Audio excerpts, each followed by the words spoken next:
The sun was beginning its slow descent over the California coastline, painting the sky with streaks of orange, pink, and purple. The air was warm but not heavy, carrying the salty tang of the Pacific and the faint laughter of families scattered farther down the beach.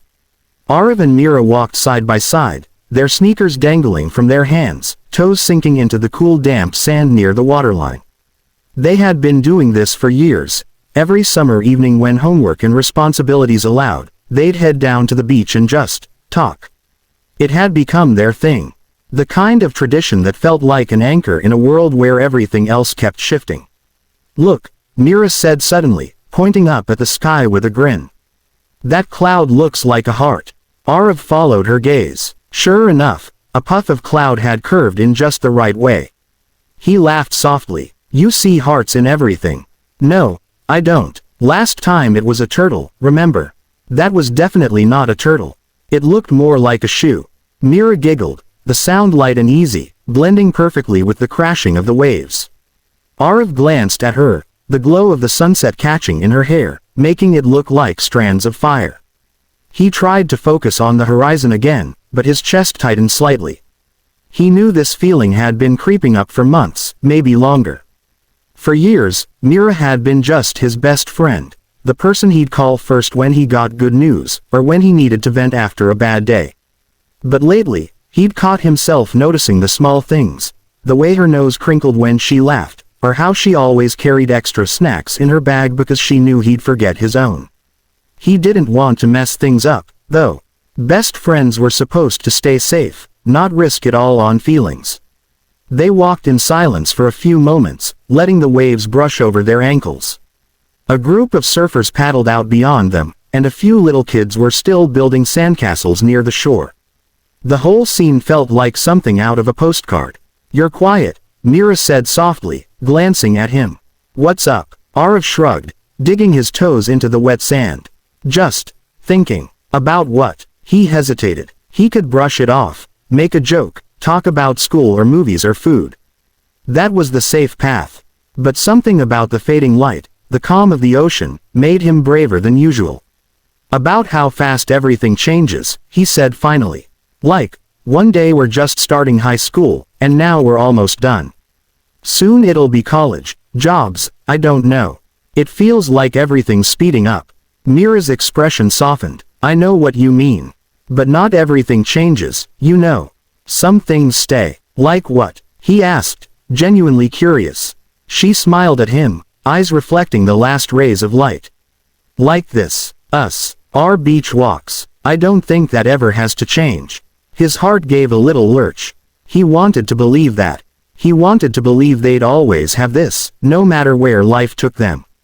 But there was this growing part of him that wanted more than just tradition.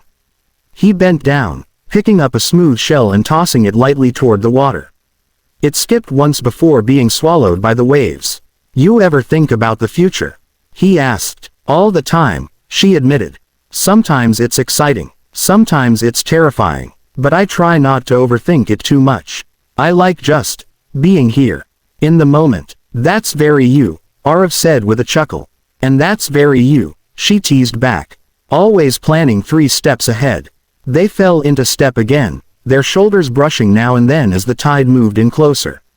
Arav could feel the words pressing at the edge of his lips, the truth he'd been carrying around quietly for so long, but he swallowed them back. What if he ruined everything? Mira tilted her head, studying him. "You're sure you're okay?" "Yeah," he said quickly. Then, after a pause, "Just glad we're here." She smiled, apparently satisfied with that answer, and bent down to pick up a pebble. She tossed it into the ocean and whooped when it actually skipped. "See that? I'm a pro," she said, giving him a playful nudge. He laughed, shaking his head.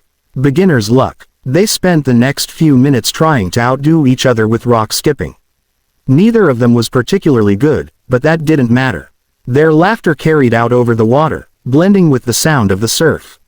As the sun finally dipped lower, turning the entire sky a deep golden hue, Mira sat down on the sand, hugging her knees to her chest. Arav sat beside her, leaving just enough space so their shoulders barely touched. "It's beautiful," she murmured, staring at the horizon. "Yeah," he agreed, but he wasn't looking at the ocean. He was looking at her. Mira turned her head at that exact moment and caught him staring. For a split second, he panicked. But instead of teasing him or asking questions, she just smiled softly and looked back at the water, as if she understood something he wasn't ready to say out loud yet. The silence between them wasn't awkward anymore. It felt full, like it carried all the unspoken things that didn't need to be rushed. Eventually, the chill of evening started creeping in, and Mira stood, brushing sand off her jeans. "Come on, let's get ice cream before it gets too late." Arav stood too, slinging his shoes over his shoulder. "Race you to the boardwalk." Her grin returned, mischievous and familiar. "You're on." And just like that, they were running through the sand, their laughter echoing across the beach, the weight of unspoken feelings still lingering but no longer heavy, just waiting for the right moment to finally be set free. The gymnasium had been transformed for the spring dance, though underneath the strands of fairy lights and pastel streamers you could still see the outlines of the basketball court. The faint smell of popcorn drifted in from the snack stand by the entrance, and a student DJ had set up at one end, his speakers pulsing with music that made the floor thrum beneath everyone's feet. It was one of those nights that felt both ordinary and special, something familiar, but filled with possibilities. Arav adjusted the collar of his shirt as he stepped inside. He wasn't usually the type to come to school dances. Too much noise, too many people trying to look cooler than they felt. But Mira had insisted, practically dragging him here with promises of fun and the reassurance that, as always, they'd be together. And she was right there, by the punch table, laughing with a couple of friends. Arav paused, his breath catching for reasons he couldn't explain. She wasn't wearing anything over the top, just a soft blue dress with sneakers that made her look completely herself, but something about seeing her in this different setting made his chest tighten. She looked happy, and he realized that maybe that was what made her shine. "Hey, you actually came," Mira said when she spotted him, grinning like she'd known he would. "I was half afraid you'd ditch me at the last minute." "Tempting," Arav teased, trying to play it cool. "But then who would make sure you don't drink all the punch?" She rolled her eyes, grabbed his hand without hesitation, and tugged him onto the dance floor. The DJ was blasting a popular pop song, and kids were jumping up and down, mouthing the words like a crowd at a concert. Mira jumped right in, moving with the beat, hair flying. Arav joined, a little stiff at first. But eventually the infectious energy made him loosen up. They danced through a few fast songs, laughing whenever one of them tripped over the other's foot. For Arav, the rest of the world began to blur. He wasn't worried about looking ridiculous. With Mira there, smiling like the whole night was an inside joke just for them, it was impossible not to feel at ease. After a while, the lights dimmed a little, and the DJ switched to a slower tune. The crowd shifted, some kids drifting off to the edges, others stepping closer to their partners. Mira glanced at Arav, eyebrows raised in a silent question. "Well," she asked, tilting her head playfully. "Do I get a dance or not?" Arav swallowed. His palms were suddenly sweaty, but he nodded. "Of course." They stepped closer. He placed his hands carefully on her shoulders at first, unsure of what was right, but she laughed softly and guided them lower to her waist. Then she rested her hands lightly on his shoulders, their eyes locking for a brief moment before they looked away. The music was gentle, and for the first time that night, everything slowed down. They swayed together, finding a rhythm that didn't need to be perfect. Around them, strings of fairy lights glowed, casting the whole gym in a soft, golden haze. Arav could feel his heart pounding. This was the moment he'd imagined and dreaded all at once. The thought had been sitting heavy inside him for months, that maybe Mira was more than his best friend. That maybe the reason he couldn't stop noticing her laugh, her kindness, the way she always remembered the little things, was because his feelings had shifted into something new. But what if saying it out loud ruined everything? He tried to push the thought away and just enjoy the moment. Still, it wouldn't leave him. He could feel it rising in his chest like a tide. His voice slipped out before he could stop it.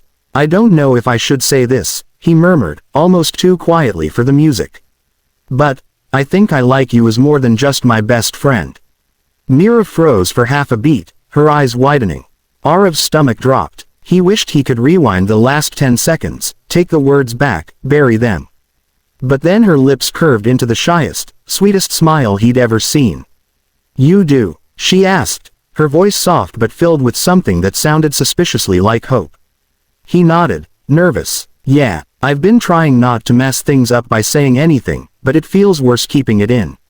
For a long second, she just looked at him, her eyes searching his face like she wanted to be sure he meant it. Then she said, "I was hoping you'd say that."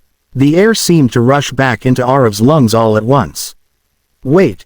You were?" Mira laughed, the sound bubbling up like she'd been holding it in. "Yes, I didn't want to scare you off, but, yeah.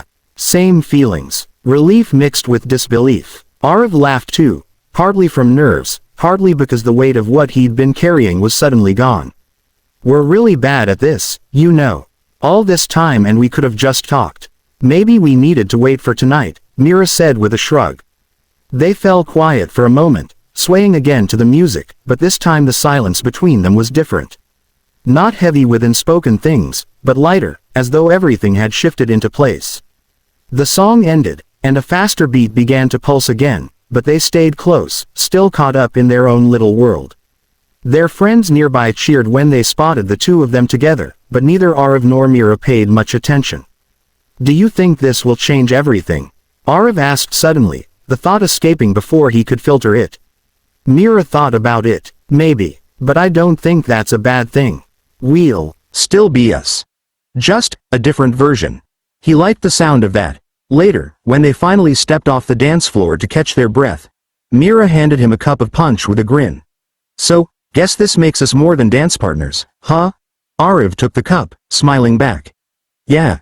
Guess it does." And as the night went on, with music echoing and lights twinkling, the two of them discovered that sometimes the scariest truths lead to the best beginnings.